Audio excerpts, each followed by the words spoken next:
Canton, Massachusetts, on a bitterly cold winter night. Snow blankets the narrow streets, clinging to steps and rooftops. The cold seeps into every corner of the town, forcing people to shut their doors tight and seek warmth. Inside their quiet homes, most people are asleep or believe that tonight will pass like any other winter night. But somewhere in this peaceful town, something is terribly wrong. In a small apartment, the lights are off. Phone calls go unanswered. A young woman, pregnant, suddenly disappears from her daily routine. She doesn't go to work. She doesn't text. Not a single word of warning. The silence stretches hour by hour, day by day, until it becomes far too unusual to ignore. Police are asked to conduct a welfare check. They stand before the closed door, knocking again and again, but no one responds. The stillness is so heavy, it feels suffocating. When the door is finally forced open, a powerful, nauseating odor immediately spills out, one no one ever wants to smell. Inside the apartment, a brutal truth awaits them. And from that moment on, the name Sandra Birchmore is no longer that of an ordinary woman, but the center of a tragedy that would shake an entire system. Sandra Birchmore was born on May 13, 1997, in a small town in Massachusetts, a place where life on the surface appeared peaceful. Yet many families carried very different stories behind closed doors. From an early age, Sandra did not have a complete childhood like other children. Her father was entirely absent. No phone calls, no visits, not a single appearance. In Sandra's memory, the image of her father was nothing more than a vague void, enough for her to feel the absence, but not enough to put a name to it. Sandra's mother, Denise, was the only parent in her life. But Denise suffered from serious illnesses that lasted for many years. Her declining health made steady work impossible, and the burden of survival weighed heavily on the family. In that household, money was a constant worry, and stability was a luxury. Sandra grew up in an environment where survival always came before emotional safety. While other children were carefree, thinking about toys and holidays, Sandra learned early to read the exhaustion on her mother's face. Kate, to stay silent when tension filled the house. She understood that her mother was doing everything she could. And because of that, Sandra refused to become a burden. She grew up too fast, carrying a sense of responsibility that never should have belonged to a child. Fortunately, Sandra was not completely alone. Her grandmother, Grace, became a quiet but steady pillar of support, caring for Denise as her illness worsened. In her grandmother's arms, Sandra found rare moments of comfort. But no matter how much love surrounded her, the losses and deprivation of childhood still left their marks. They nurtured within Sandra a deep longing to be protected, to be acknowledged, and to be believed that she had value in the eyes of others. Amid a childhood marked by instability and lack, Sandra developed an early admiration for those who represented order and strength. To her, police officers and the military were not just uniforms, but symbols of protection, people who could stand up when everything fell into chaos. That was something Sandra had longed for throughout her life. At the age of 8, Sandra joined a program called Respect. It taught children about civic responsibility, communication skills, and how to build positive relationships with law enforcement. For many kids, it was just an extracurricular activity. But for Sandra, it was the first time she felt like she belonged to something greater than herself. The meetings, the interactions with police officers planted a clear dream in her heart. She wanted to become one of them. At 12 years old, Sandra joined the Police Explorers program. This was the first significant step on the path she had chosen for herself. The program demanded discipline, seriousness, and a strong sense of responsibility. Sandra responded with complete focus and effort. She listened carefully to every lesson, memorized every procedure, and always showed up with professionalism and determination. Friends and instructors alike noticed that, for Sandra, this was not a game. It was the future she was reaching for. Wearing the Police Explorer's uniform, Sandra felt stronger, more directed. Her dream of becoming a police officer gave her a sense of safety that her childhood never had. But it was precisely in this place, seen as the beginning of hope, that a hidden danger also began to take shape. Waiting for the moment it would change her life forever. It was within the environment Sandra believed to be the safest that a pivotal figure entered her life. His name was Matthew Farwell. When Sandra first met Matthew, she was only 13 years old. Matthew, meanwhile, was 2007. He was an instructor in the Police Explorers program. Older, more experienced, and most importantly, someone who held a position of authority. At first, Matthew appeared to embody everything Sandra admired. Calm, knowledgeable, well-spoken. He knew how to listen, how to give advice, and he always seemed attentive to the younger participants. For a girl who lacked guidance at home, that attention brought a powerful sense of being seen and acknowledged. Matthew quickly became someone Sandra trusted.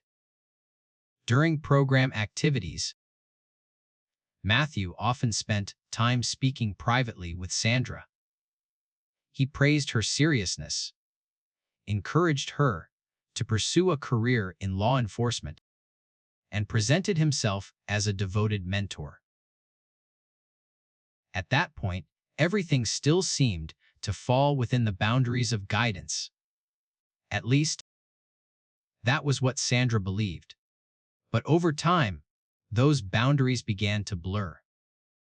When Sandra turned 15, Matt started contacting her privately through text messages. The conversations were no longer about the program or lessons. They slowly shifted toward personal questions and more intimate expressions of concern. To Sandra, this felt like the care of an adult she had always been searching for. To Matthew, it was the first step in establishing control. Matthew understood his position in Sandra's life very well. He knew she admired him. He knew she lacked a father figure. He knew she was inclined to trust those who wore uniforms of authority. And with dangerous patience, Matthew gradually occupied her emotional space, leaving no obvious warning signs at first. What began as mentorship was quietly turning into an imbalanced relationship, where power belonged entirely to one side. The relationship between Sandra and Matthew did not change abruptly. it did not begin with violence or overt acts. Instead, it was built slowly, quietly, and patiently. Matthew always appeared precisely when Sandra needed someone to lean on. When she was sad, he listened. When she doubted herself, he reassured her. And when she began to depend on him, he tightened his grip. Matthew gradually became the center of Sandra's emotional world. He wanted to know where she was, who she talked to, what she was thinking. At first, the questions sounded caring, but over time, they became surveillance. If Sandra replied too slowly, Matthew grew irritated. If she spent time with others, he became jealous and accusatory. Each time, Sandra felt as though she had done something wrong, even though she couldn't identify what that wrong was. The manipulation did not come only through harsh words, but also through carefully placed moments of tenderness. After every time he hurt her, Matthew returned with apologies and promises to change. The cycle repeated itself, pulling Sandra into an emotional spiral. She was no longer clear-headed enough to escape. She began to doubt herself, wondering whether she was too sensitive, too weak, or simply not good enough to maintain a stable relationship. Gradually, Sandra stopped making decisions based on her own desires and instead based them on Matthew's reactions. She feared disappointing him, feared being abandoned, feared losing the only person she believed was truly by her side. In that relationship, Sandra was no longer a young woman with dreams and a future ahead. She became someone who was constantly cautious, constantly seeking permission, and constantly living with anxiety. That was the essence of a toxic relationship, where love was distorted into control, and trust was replaced by enduring fear. When Sandra turned 19, her life took a completely different turn. Her mother, Denise, passed away after a long battle with illness. Her death was not just the loss of a loved one, but the collapse of the final pillar supporting Sandra's life. The woman who had sacrificed her entire life for her daughter. The person Sandra had always tried to be strong for was suddenly gone. Before she could recover from that loss, Sandra was struck again when her beloved aunt also passed away around the same time. 2 consecutive losses left her stunned. At an age when many people still rely on family for direction, Sandra was forced to stand alone in a vast emptiness of grief and confusion. During this period, Sandra left the Police Explorers program.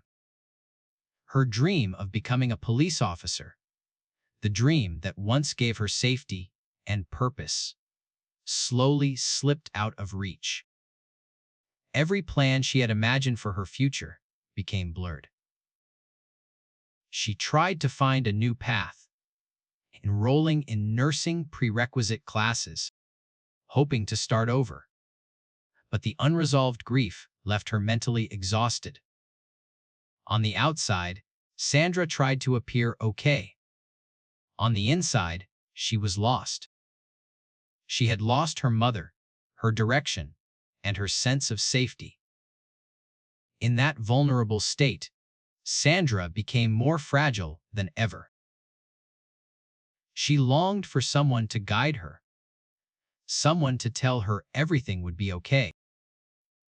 And that longing drew her deeper into the toxic relationship she had never truly had the strength to leave. In early 2021, Amid months of instability and emotional wounds, Sandra discovered that she was pregnant.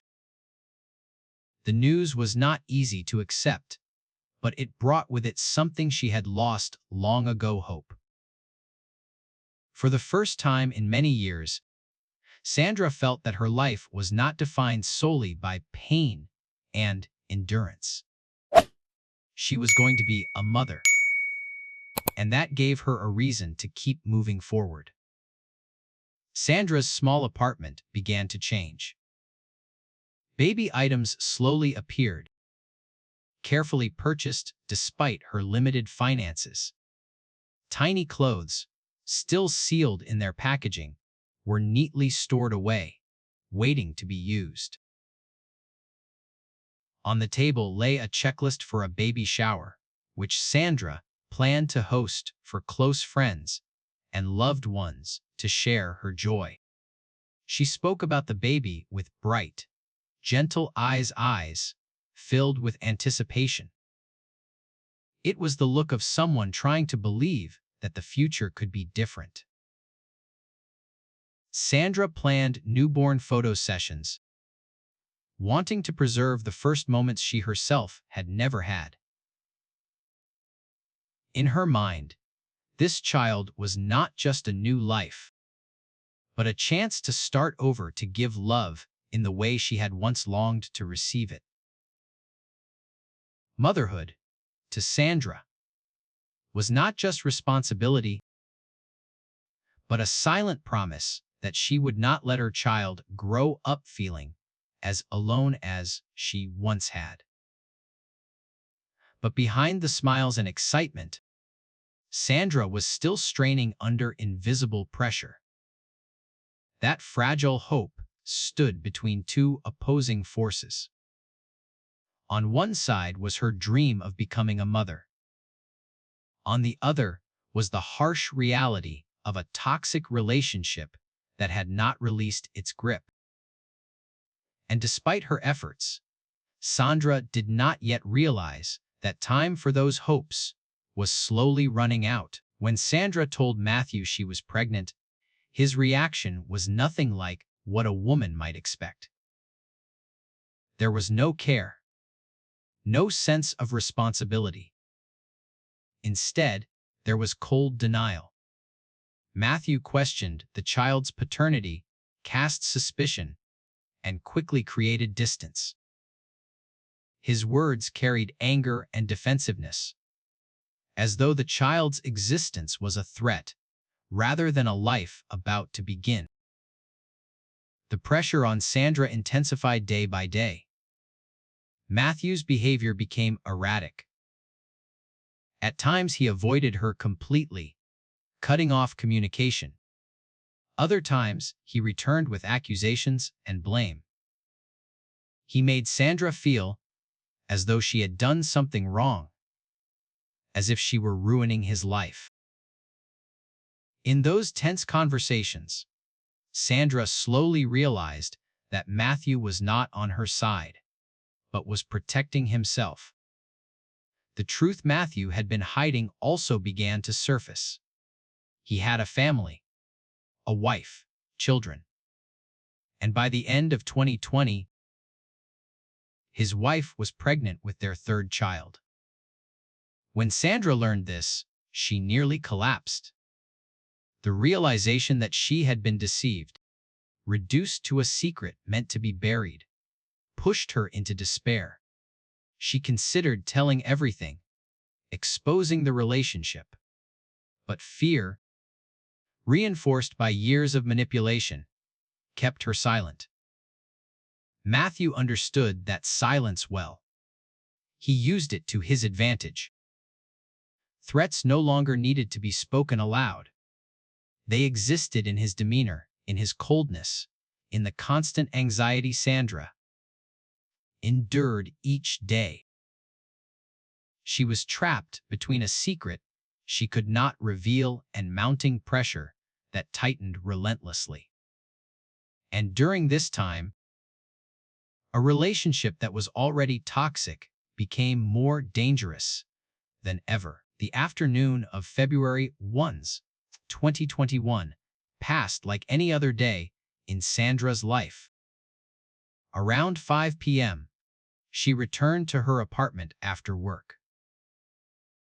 There was nothing to suggest it would be her final evening. She was still clear-headed enough to tidy up, to think about plans for the baby she was carrying. A few minutes later, she stepped outside to collect a package baby clothes she had ordered. Small items, carrying enormous hope. At 5:46 p.m. a security camera captured Sandra standing in the parking lot, brushing snow off her car. She wore a heavy coat, moving slowly in the winter cold. No one knows what she was thinking in that moment. No one knew it would be the last time she was seen alive. Afterward, she returned to her apartment and closed the door behind her. Night fell. Snow continued to drift down. At 9 p.m. a man appeared on the building's security camera. It was Matthew Farwell. He wore a heavy coat, his face partially concealed, moving quickly through the lobby and heading straight to the floor where Sandra lived. Matthew remained inside the apartment for approximately 30 minutes. There was no footage from inside. No audio. Only a gap in time, one in which everything changed forever. After Matthew left, no further movement was recorded from Sandra's apartment. Her phone went offline. Messages went unanswered. That winter night passed in silence, a heavy silence, concealing what had happened behind a closed door. And when morning came, Sandra no longer existed in the world of those who were waiting for her. When Sandra failed to show up for work and could not be reached, those around her grew uneasy. At first, they reassured themselves it could be the weather, the heavy snow disrupting everything. But the silence stretched on too long. No calls, no messages. Eventually, police were asked to conduct a welfare check at Sandra's apartment.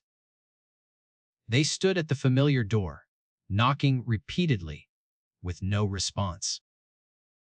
The surrounding quiet felt unnatural. When the door was forced open, a strong, foul odor immediately filled the air, one that indicated death had been present for more than just a few hours. Inside the apartment, everything appeared untouched. There were no signs of a struggle, no evidence of disturbance. In the bedroom, behind the closet door, police discovered Sandra's body. She was found hanging by a belt. Her body was cold. The estimated time of death was several days earlier. For those present, the scene was enough to leave them speechless. After an initial examination, a conclusion was quickly reached. There were no obvious signs of struggle, no easily visible external injuries. The scene was deemed consistent with suicide. The preliminary report closed the case with a cold, final line, as if everything had been explained. But for Sandra's family and those who loved her, that conclusion brought no relief. It left an even heavier void. They knew what she had been waiting for in the future. They knew she was preparing to become a mother. And deep down, they felt something they could not ignore, that the truth had not yet been told. When Sandra's family was allowed to return to the apartment to collect her belongings, they began to notice small but haunting details absent from the initial report. In the laundry room, The washing machine still held a load of wet clothes, never transferred to the dryer.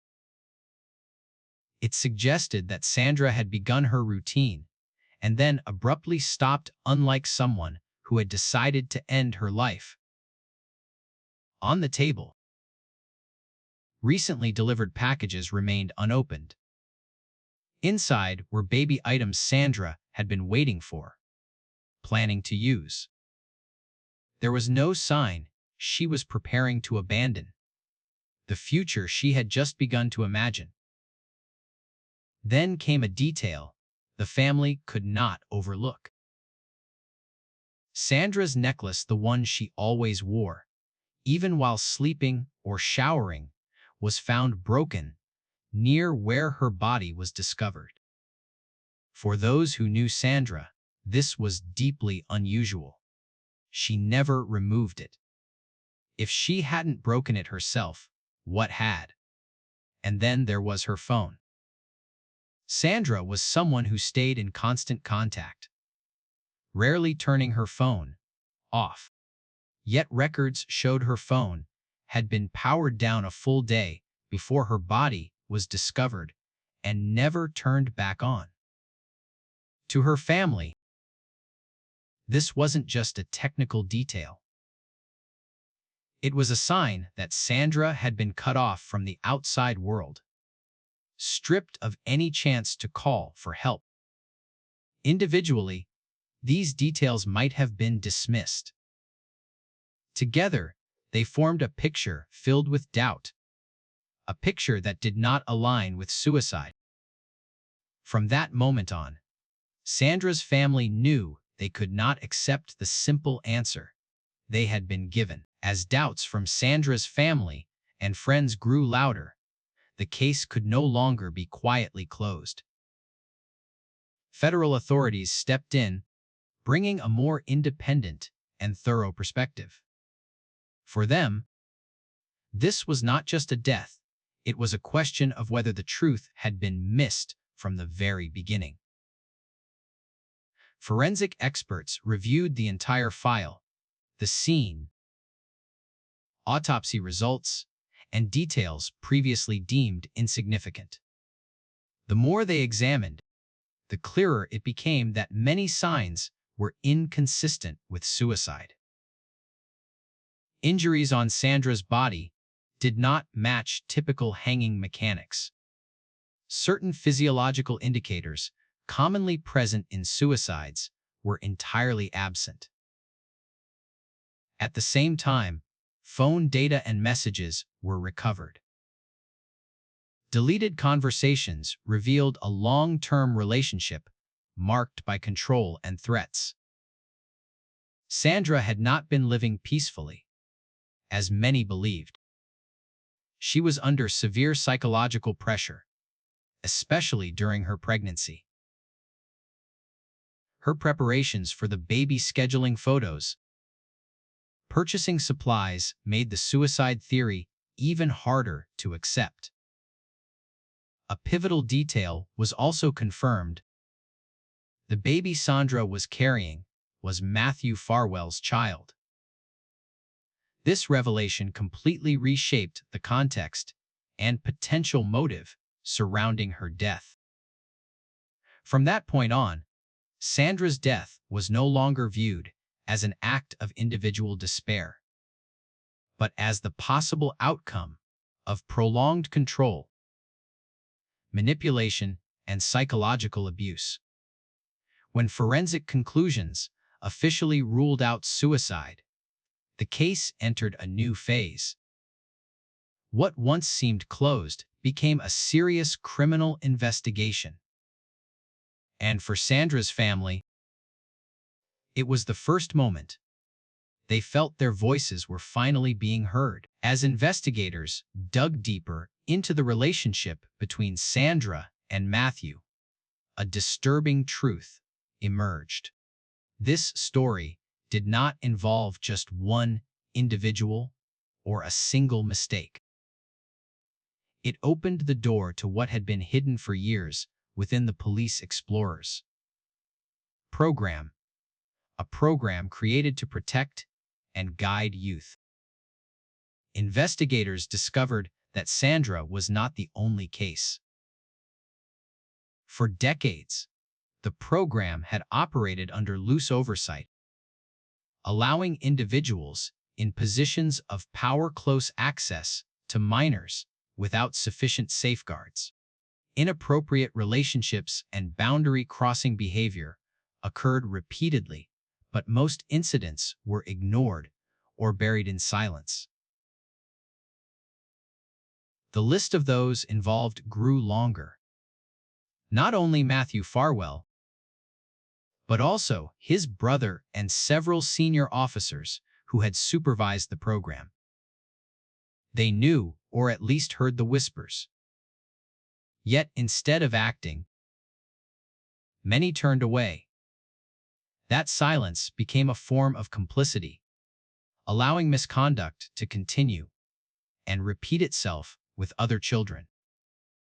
More than 200 suspected cases of abuse and inappropriate relationships were identified during the review. Many victims were teenagers, just like Sandra once was, entering the program believing it was safe. That trust was betrayed. Those meant to protect them became the ones who inflicted the deepest harm. Under mounting public pressure and overwhelming evidence, the Police Explorers program was permanently shut down. But for many, the decision came far too late. Stolen years and lasting psychological trauma could not be erased by a closure notice. Sandra Birchmore became the face of all the victims.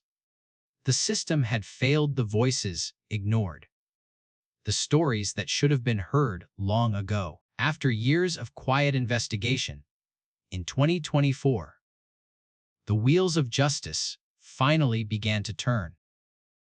Matthew Farwell was arrested in connection with the death of Sandra Birchmore. The moment was not marked by celebration or flashing lights. It was quiet, heavy, an acknowledgement that the truth had been buried for far too long. The indictment revealed chilling details. Matthew was charged with murder, along with multiple counts related to years of sexual abuse of a minor. Prosecutors described a pattern of systematic control and manipulation, beginning when Sandra was a young teenager and continuing until the final days of her life. The evidence extended beyond testimony. Deleted messages were recovered, exposing language filled with threats, control, and psychological manipulation. Location data confirmed Matthew's presence at Sandra's apartment on the night she died. Forensic experts testified that Sandra's injuries were inconsistent with suicide and indicated restraint prior to death.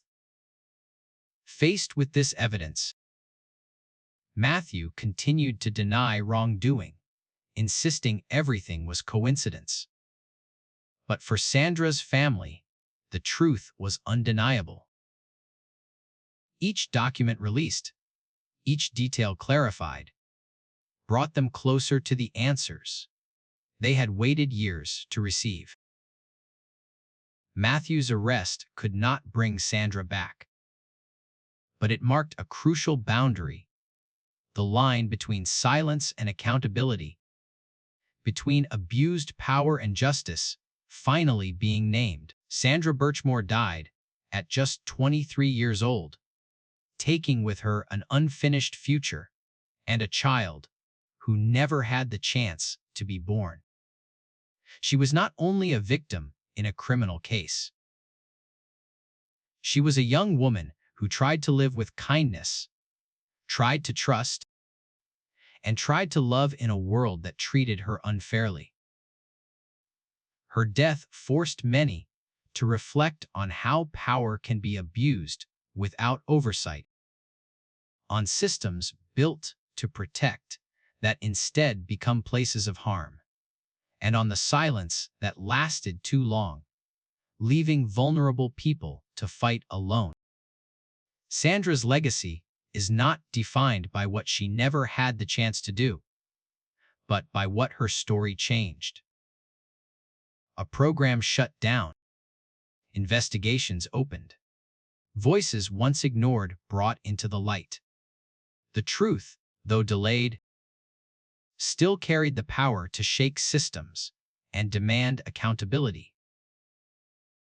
Sandra's story is a warning that trust must be protected, that the vulnerable must be heard, and that justice, even when delayed, cannot be avoided. When we remember Sandra, what matters most is not how she died, but how we choose to change so that no similar story is ever allowed to happen again.